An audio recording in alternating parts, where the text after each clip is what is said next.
Well, that didn't take long.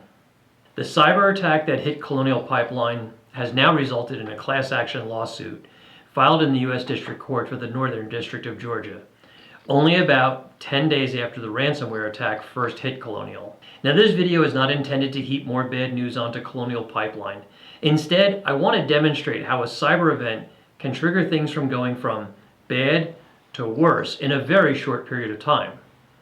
Now, the average business owner may be thinking, look, I'm a small or medium-sized business owner. I'm nowhere near the size of Colonial, so this really isn't relative to me. And what I'd like to do is challenge that thinking. Sure, most firms we work with aren't anywhere near the size of Colonial, so you may not be facing the same magnitude of a loss as Colonial, but what I want to demonstrate is the potential scope of a cyber claim that you could be facing. I produced a video on the ransom demand Colonial paid and talked about how that ransom of almost $5 million was probably just a small portion of the eventual cyber claim when you consider the business interruption costs, the forensics, the IT, the crisis management, and everything else that rolled up into what could be maybe a $40 million claim or more, and that video can be viewed here. This class action suit that Colonial now faces is being brought due to Colonial's negligence in failing to deploy adequate cybersecurity measures to secure and prevent an event that did occur, which resulted in a slowdown in the U.S. economy and higher gas prices borne by consumers. Plaintiffs who may join this suit are just about any consumer who paid more for gasoline during the shortage across 17 states. Potentially a very large class, which may result in a very significant cost for Colonial.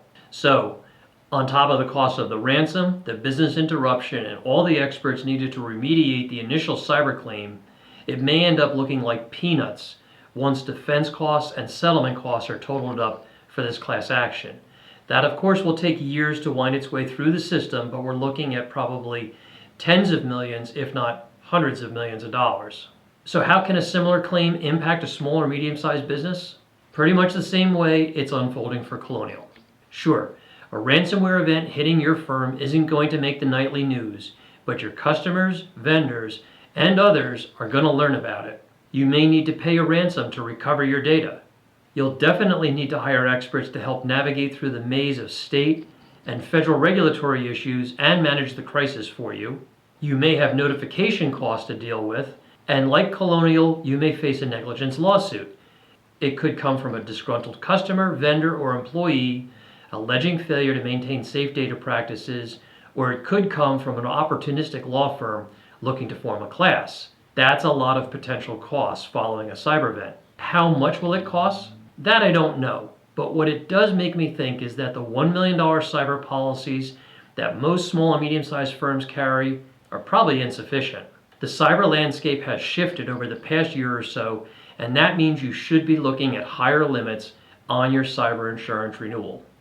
And if you haven't purchased cyber insurance yet, please reconsider and do it. Cyber is still relatively cheap and easy to get. Don't wait. To me, a cyber policy provides two things when an event occurs. The first is a team of experts ready to assist you to unravel the attack or event. And the second is a big bucket of money to help pay for those experts and to recover, and if necessary, to pay for potential lawsuits. Have other questions regarding cyber insurance or other forms of business insurance? Give me a call or drop me an email. My contact info is coming up, and I'd love to hear from you. And hey, if you like this video, give it a thumbs up. Thanks.